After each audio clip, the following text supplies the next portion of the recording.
Hello student, welcome to Unique Study Idea. तो आज की इस वीडियो में हम बात करने वाले हैं बीएससी जूलॉजी का थर्ड ईयर का जो paper first endocrinology and applied zoology, इसके पीवाईक्यू के बारे में। बाकी जो और दो पेपर जूलॉजी के हैं, सेकंड एंड थर्ड पेपर, वो चैनल पर पहले से अपलोड है। इसी वीडियो के डिस्क्रिप्शन में आपको उनके लिंक मिल जाएंगे। बाकी बॉटनी के पेपर भी आप चैनल पर देख सकते हैं और केमिस्ट्री के पेपर भी देख सकते हैं। तो चलिए शुरू करते हैं। इस पेपर में आपको 3 सेक्शन मिलेंगे। सेक्शन ए एमसीक्यूज टाइप का था, जिसमें आपको 16 एमसीक्यूज 1 मार्क्स के मिले थे। तो फर्स्ट क्वेश्चन आप देख सकते हैं, एंडोक्राइन ग्लैंड सेक्रेट। तो एंडोक्राइन ग्लैंड क्या सेक्रेट करती है? तो एंडोक्राइन ग्लैंड आपका हार्मोन को स्रावित करती है। क्वेश्चन नंबर 2 जो आपका था, ऑटोक्राइन सिग्नलिंग इज। तो ऑटोक्राइन सिग्नलिंग क्या होता है? 4 ऑप्शन आपको दे रखे थे। तो ऑटोक्राइन सिग्नलिंग, जब एक सेल सिग्नल को सेक्रेट करती है और खुद को ही क्या करती है, अफेक्ट करती है, तो इस टाइप की सिग्नलिंग को हम बोलते हैं ऑटोक्राइन सिग्नलिंग। तो ऑप्शन ए आपका यहाँ पे करेक्ट हो जाने वाला है। क्वेश्चन नंबर 3 आप देख सकते हैं, which of the following is paracrine signalling. तो आपको यहाँ पे बताना था कि इनमें से कौन सा पैराक्राइन सिग्नलिंग है। तो आपका जो केमिकल सिनेप्टिक ट्रांसमिशन होता है, यानी कि रासायनिक अंतर ग्रथनी संचरण, तो chemical synaptic transmission it is a type of paracrine signalling. बाकी ये सारे ऑटोक्राइन थे। क्वेश्चन नंबर 4 जो आपका था, the binding of hormone to its receptor lead to. तो जब एक हार्मोन अपने रिसेप्टर से जुड़ता है तो क्या होता है? तो यहाँ पे formation of receptor complex, lead to biochemical changes in the target tissue, affect target tissue metabolism. तो ऑल ऑफ दीज यहाँ पे करेक्ट हो जाने। क्वेश्चन नंबर 5 जो आपका था, विसाइड कैम्स which one of the following molecule act as secondary messenger in the biological system. तो कैम जो साइकिल होती है, उसमें आपका जो इनमें से बताना था कौन सा मॉलिक्यूल आपका सेकेंडरी मैसेंजर की तरह काम करता है। तो कैल्शियम आयन जो आपका होता है Ca2 पॉजिटिव, वो आपका सेकेंडरी मैसेंजर की तरह काम करता है। अगला जो क्वेश्चन था, हार्मोन रिसेप्टर आर। तो हार्मोन रिसेप्टर क्या होते हैं? तो हार्मोन रिसेप्टर आपके प्रोटीन्स होते हैं। अगला जो क्वेश्चन था, which type of hormone is glucagon. तो ग्लूकागॉन आपका एक पेप्टाइड हार्मोन है। अगर इंसुलिन पूछता है तो इंसुलिन एक प्रोटीन हार्मोन है। नेक्स्ट जो आपका क्वेश्चन था, the secretion of several several anterior pituitary. तो एंटीरियर पिट्यूटरी जो होती है आपका, मुख्यतः जो हार्मोन यहाँ से निकलते हैं उनका कंट्रोल कौन करता है? तो आपका जो हाइपोथैलेमस होता है, वो यहाँ पे मेनली आपका कंट्रोल करता है। अगला क्वेश्चन था, एड्रिनल इज ड्राइव्ड फ्रॉम। तो एड्रिनल जो एड्रिनलिन किससे प्राप्त होती है? तो एड्रिनलिन जो होते हैं मेनली आपके अमाइनो एसिड्स होते हैं। अगला जो क्वेश्चन था, the first menstrual flow is called. तो फर्स्ट मेंस्ट्रुअल फ्लो को मेनार्के कहा जाता है। अगला क्वेश्चन था, ovulation occur the honest of the menstrual cycle. यानी कि जो आपका ओव्यूलेशन होता है वो मासिक चक्र का शुरुआत से होता है, तो ये आपका गलत हो जाने वाला है। अगला क्वेश्चन था, adrenal and non adrenaline are hormone but can also act as. तो एड्रिनलिन और नॉन एड्रिनलिन हार्मोन है, लेकिन ये कौन सा काम कर सकते हैं? तो ये एज ए न्यूरोट्रांसमीटर भी यहाँ पे फंक्शन कर सकते हैं। क्वेश्चन नंबर 13 जो आपका था, which of the following varieties of silk is not produce in India.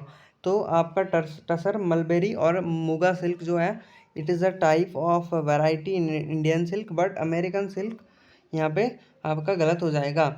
Sericulture is. तो सेरिकल्चर जो आपका होता है वो कल्चर ऑफ सिल्क वर्म होता है। तो रेशम उत्पादन, रेशम कीटों का उत्पादन हो जाएगा। अगला क्वेश्चन था, how many stage are there in the life cycle of silk. तो ये कहीं कहीं पे आपका 4 भी दिया हुआ होगा, कहीं कहीं पे 5 भी दिया होगा, तो वैसे इसका आंसर 4 ही है। Question number 16, hormone from which gland is used for inducing breeding of fishes. तो मछली के प्रेरित प्रजनन के लिए किस हार्मोन का यूज़ होता है? तो आपका पिट्यूटरी ग्लैंड, पिट्यूटरी हार्मोन का वहाँ पे यूज़ होता है। बात करते हैं सेक्शन बी की। तो सेक्शन बी में आपको 7 एमसीक्यूज पूछे गए थे 2 मार्क्स के, जो कि यहाँ पे दिए हुए हैं। पहला जो क्वेश्चन था वो था आपको पिट्यूटरी ग्लैंड से जो हार्मोन्स निकलते हैं उनका फंक्शन आपको बताना था, उनके नेम और फंक्शन। तो आपके यूनिट्स में जितने भी हार्मोन्स हैं, डायरेक्टली क्वेश्चन आपके एग्जाम में आएगा कि वो ग्लैंड उस ग्लैंड के हार्मोन्स के नाम लिखने हैं और उनके फंक्शन के बारे में। क्वेश्चन नंबर सेकंड जो आपका था, ग्लूकागॉन के फंक्शन आपको यहाँ पे बताना था। क्वेश्चन नंबर थर्ड आपको स्पर्मेटोजेनेसिस जो प्रोसेस है उसके बारे में बताना था और उसमें कौन कौन से हार्मोन्स इन्वॉल्व होते हैं वो बताना था। क्वेश्चन नंबर फोर आपको शॉर्ट नोट लिखना था, rearing of mulberry silkworm. Question number five में आपको जो आपका सीसी फ्लाई है इसके बारे में इसका डायग्राम भी बनाना था। क्वेश्चन नंबर फाइव में आपको what do you understand by monoculture of fishes. ठीक है, तो मोनोकल्चर मछलियों का मोनोकल्चर से आप क्या समझते हैं वो आपको बताना था। क्वेश्चन नंबर सेवन में आपको मछलियों की बहुसंवर्धन क्या होता है, यानी कि जो कंपोजाइट कल्चर ऑफ फिशेस होता है वो आपको ब्रीफली यहाँ पे डिस्क्राइब करना था। तो देखो आप आपके डायरेक्ट टॉपिक से ही क्वेश्चन उठाए हुए हैं, आप अपना सिलेबस में जितने भी टॉपिक्स हैं उनको अच्छे से करें। सेक्शन सी में आपको आउट ऑफ 8 5 क्वेश्चन करने थे 4 मार्क्स के। तो क्वेश्चन हम देख लेते हैं। पहला क्वेश्चन आपका था, आपको यहाँ पे what describe in the detail mechanism of steroid hormone action with with appropriate diagram, यानी कि आपको स्टीरॉयड हार्मोन्स का मैकेनिज्म यहाँ पे बताना था with the help of diagram. अगला क्वेश्चन आपको यहाँ पे गोइटर और एक्रोमेगली इन दोनों डिजीज पे आपको कमेंट्स यहाँ पे लिखने थे। क्वेश्चन नंबर थर्ड आपको explain hormonal control of menstrual cycle, menstrual cycle पे आपको हार्मोनल कंट्रोल के बारे में बताना था। क्वेश्चन नंबर फोर जो आपका था, describe chemical synaptic of thyroxine, यानी कि जो T4 एंड T3 जो होता है, ठीक है, थायरॉक्सिन और ट्राई आइडोथायरोनिन यानी कि T4, इसको T3 होना था, इन दोनों के बारे में आपको बताना था। अगला क्वेश्चन था आपका write an essay of lac culture, lac culture के बारे में आपको बताना था। तो जितने भी कल्चर आपके पास हैं आपका इससे एक लॉन्ग आंसर क्वेश्चन जरूर आने वाला है। अगला क्वेश्चन आपका था जो हैचरी मैनेजमेंट के बारे में आपको बताना था विद द डायग्राम। तो देखो जितने भी आपके पास कल्चर वाले हैं, वो चाहे आपके सेरीकल्चर हो, लैक कल्चर हो या फिशेस वाला हो, वो सारे आपको पढ़ के जाने हैं क्योंकि यहाँ से क्वेश्चन आपको डायरेक्टली पूछा जाने वाला है।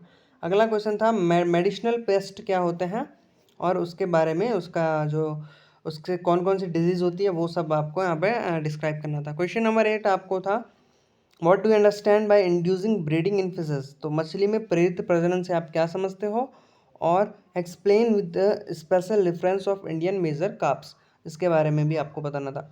तो आप देख सकते हैं जितने भी टॉपिक्स हैं लॉन्ग आंसर में डायरेक्टली उठा के दिए हुए हैं, ठीक है, तो वो आपको अच्छे से करके जाना है। जो कल्चर वाले क्वेश्चन है वो अच्छे से करके जाना है, और हार्मोन्स जितने भी ग्लैंड से सेक्रेट होते हैं उनके नेम एंड उनके फंक्शन और उनकी कमी या अधिकता से होने वाले डिजीज़ भी आपको अच्छे से करके जाना है। बाकी यही है। Thanks for watching this video. बाकी वीडियो के आपको लिंक डिस्क्रिप्शन में मिलने वाले हैं। अपनी तैयारी अच्छे से करते जाए। Bye bye, Tata.